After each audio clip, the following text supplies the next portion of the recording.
thing when you first look at dominating your geo farm or dominating an area, you need to pick the area to dominate. So you need to know where the heck you're going to pick for. So one of the easiest ways to find out where you're going to do that is to go to the courthouse retrieval system. Okay. So if you go to your MLS, if you're in San Antonio Board of Realtors, I know a couple other places have it. In HAR, you guys have it. If you're in Houston, they have it. They call it something different. You have something very similar. You just have to, I forget the name of it, but I know you have something. If you go here, it's right here, the Courthouse Retrieval System, CRS. And then you just open that up. So to pick your neighborhood that you should try to dominate, I'm just going to pick on this home, for example, and check. You just put in, and let me show you what you can do actually before you do that. You can actually put in, make sure you're in the right county, and then you can put in either a subdivision, you can put in an area, you can put in an address, you can put in anything you want to put in to find it, and then it'll pop up. If I put in a subdivision, it's going to give me a list of homes. And then just pick any home in that subdivision, it doesn't matter.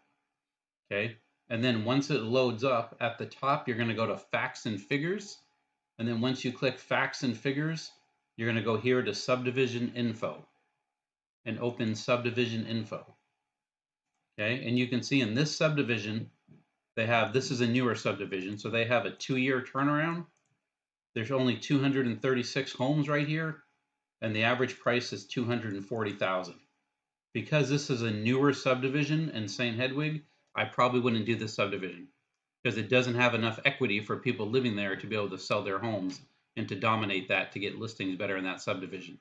And because it's a newer subdivision, they're probably still building homes, which I know they are. So I'm going to skip to a different home and see if this one's any better.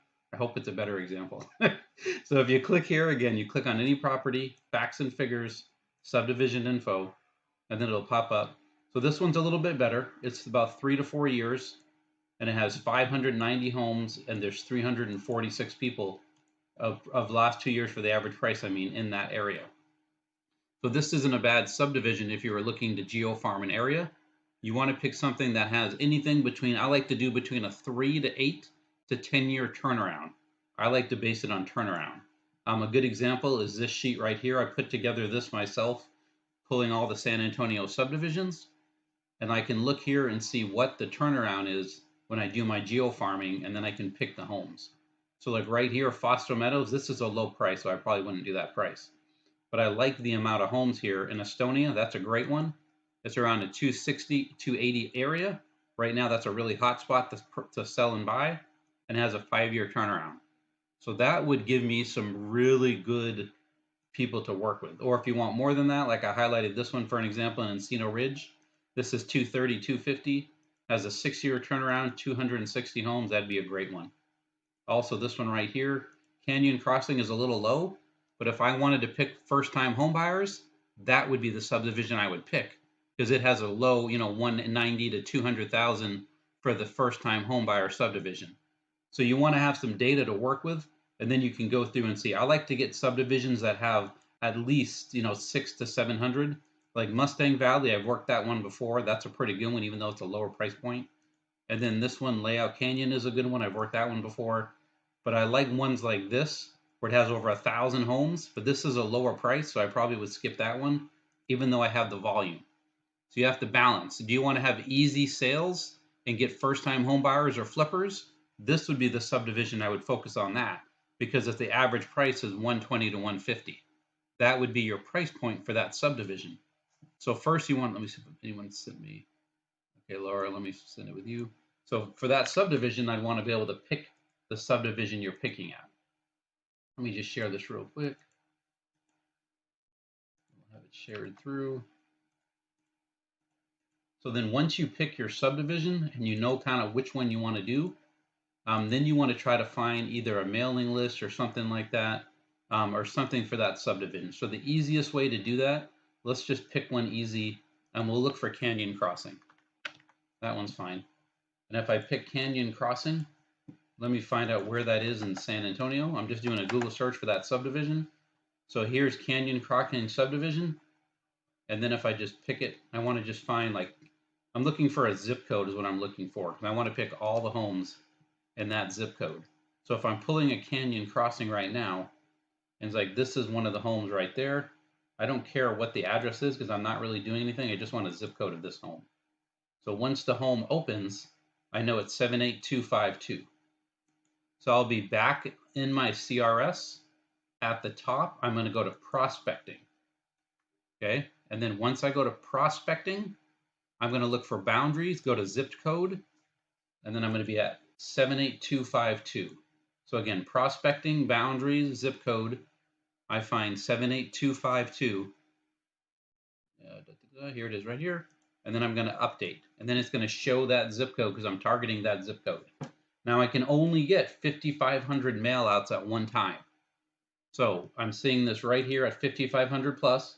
So I have to break this down. That's too many people in this area for me to make a good type. So instead, what you're going to do, you're going to go through here. I'm not going to spend a lot of time on this, but you want to go through here and change it. So I don't want anything. I want to remove, so you can remove all these. I don't want to remove any sold. Sorry, I don't want to remove, get out of the way. I want to remove any for sale. And I also want to remove, if I can get out of that spot, sorry, any sale pending. And then I'm going to update it again. And that's going to change it. And the other thing I want to look for is the owner tip type. So if I want to look for investors that want to sell their home, I'm going to go for these two, and then I'm going to update. So I did the ownership type, and then I'm finding for absentee and absentee out of state. So I have a list right here of 37 people who own these homes, but they don't live here. Okay. And then I can also go to owner occupied, and most people in this neighborhood are owning their homes and everything. So you can see now I have a list. Once I go through here and play with it some more, I can change it, or I can just draw it on the map, whatever I want. And then I would just go here and hit create labels, and you just print them on the Avery 5160s, and then you hit here create labels, and then you would print them.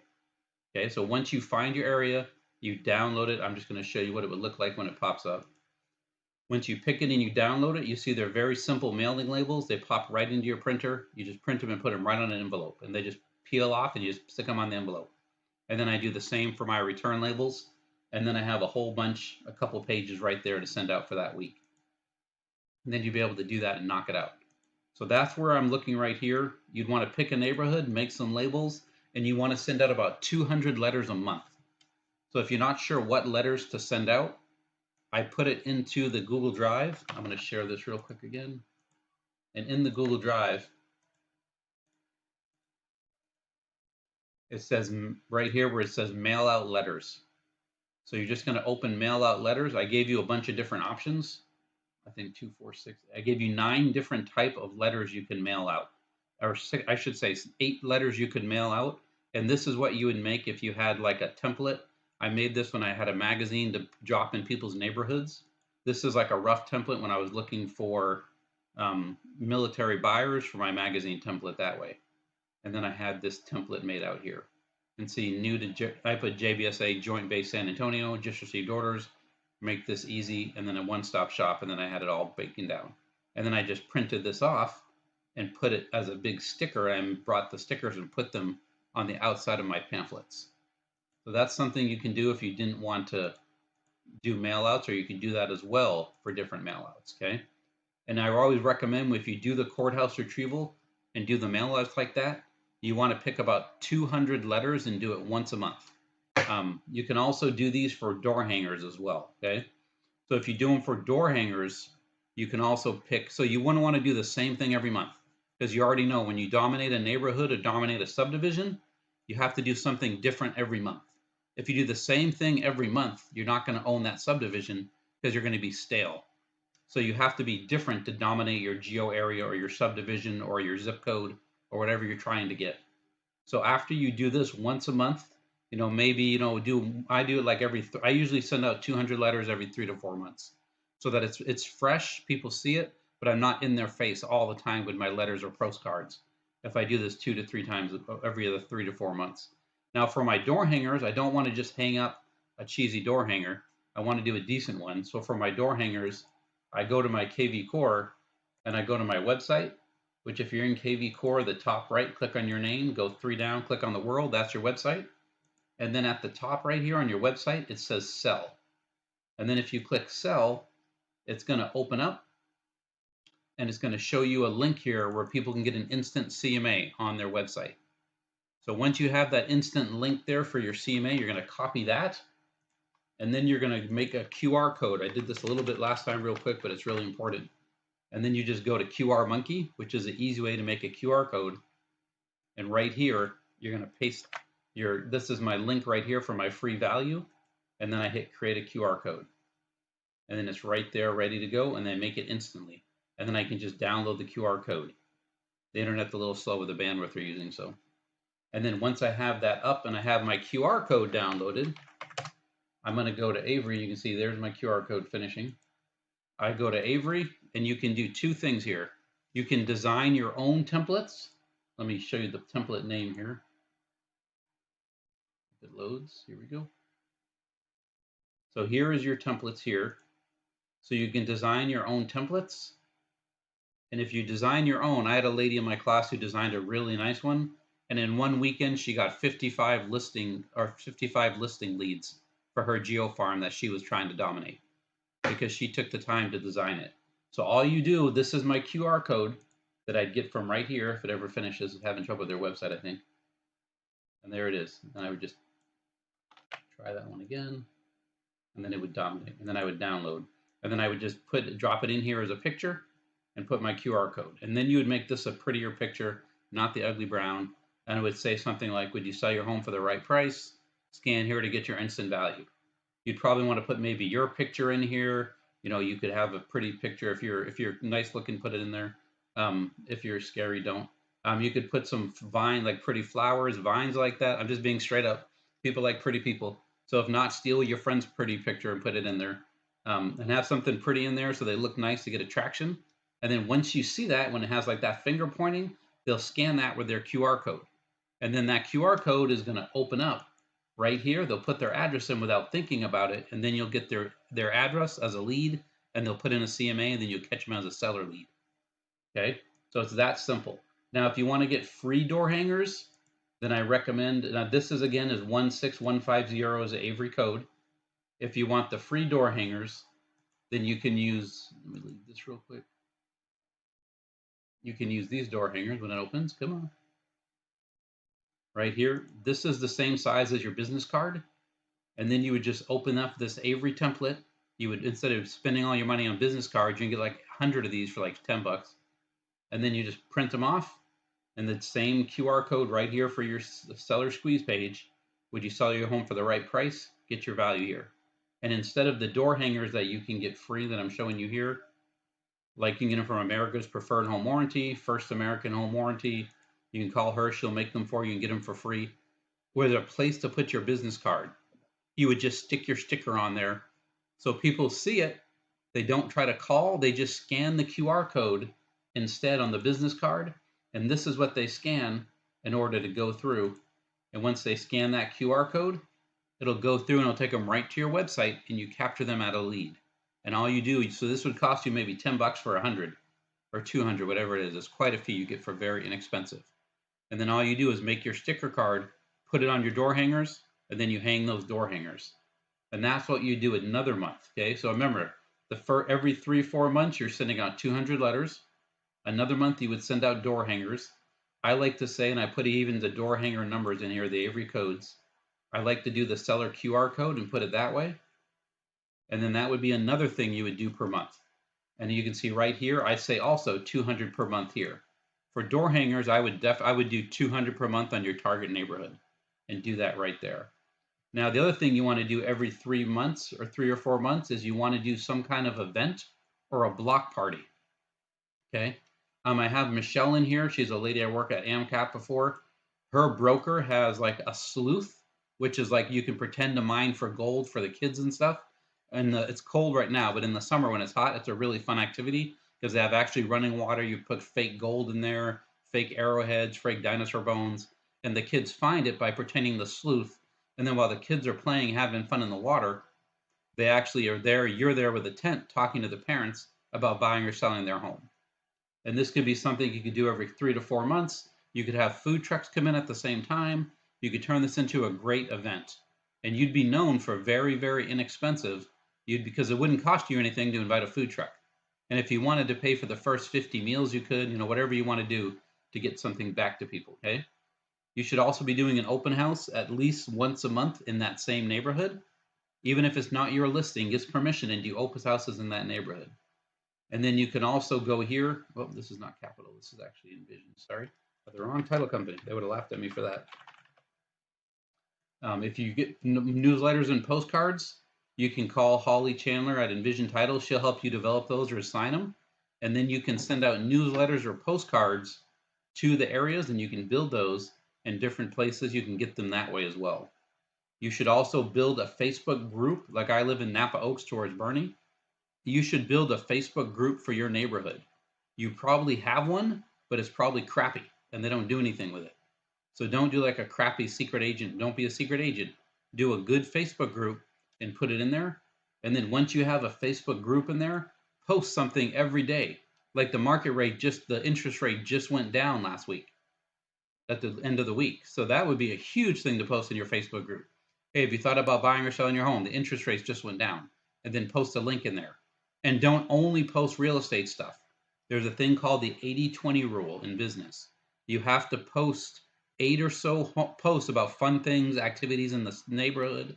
Maybe go and do a small video about the zoo or something and post a story about that. How you went to do something that would connect with the neighborhood, depending where you are. And then out there, you can do that. Like in Bernie up here, it sounds silly to say, but people think they're more boozy up here. So I wouldn't do something. I'd have to do a more high end, like an art show or something to get their attention, which I think is funny, but that's just how they look at themselves. So you'd have to play with that. So you play on your neighborhood. If you know your neighborhood, you can play on that and post something in that Facebook post. And then you can have fun doing it that way. And you can connect with them that way. You can also do a pet adoption. So this is a great way to get connected. So if you have a home for sale in your neighborhood, or you're buying model homes are great, and you want to work with a builder that's in a neighborhood you're trying to farm, reach out to one of the local pet adoption places, one of the SPCAs, whatever you have in your area, and they'll do a pet adoption that day as part of your open house. And then you advertise it where people can come and adopt pets and do that while they're there. Of course, what are they going to do? They're going to walk through the home and look at the home and check it out. So it's a way to drive traffic to your open house or a builder model home without them realizing you're doing it. So it's kind of a fun way to do that. And then you want to do a food drive also. So right now, being the holidays, if you're going to do a food drive thing, if you're going to play on this, you need to do it right away. Because Thanksgiving is in a couple weeks, and after that's Christmas. So it's probably too late to do a Thanksgiving one. You probably want to do a Christmas one. And then you do a food drive, and for them to do the food drive, they have to drop the food off at a certain place.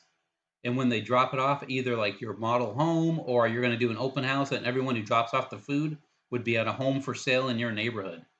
And then when you do the food drive, you have them sign in with a gift.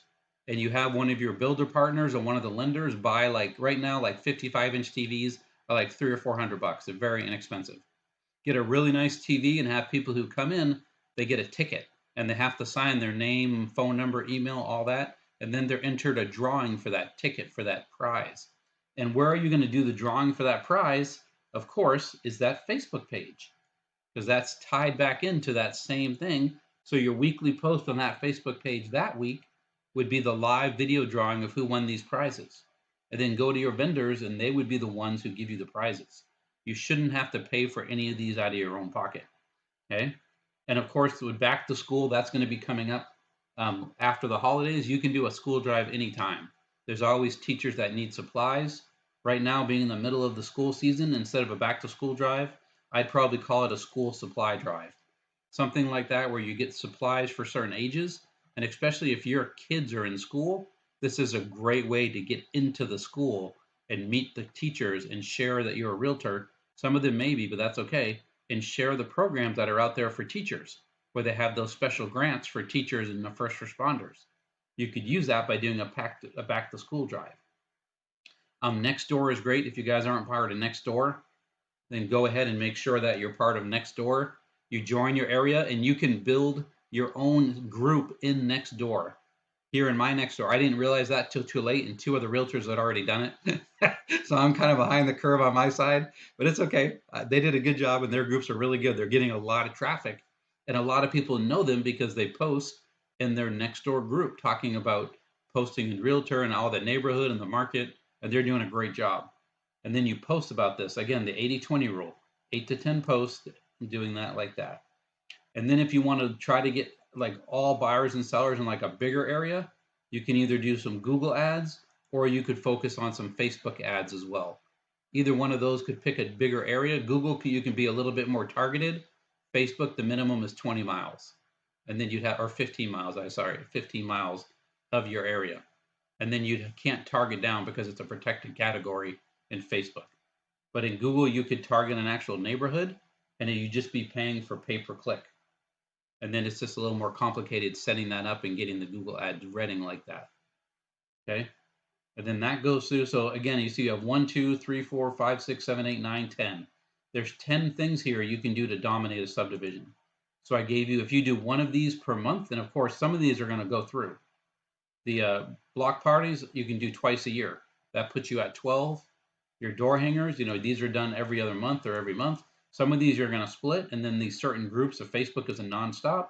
So if you do all these things and keep rotating through, they're going to know who you are, and you're going to be like the head person in that neighborhood, in that Facebook, in your Geo Farm that they're looking for. Okay.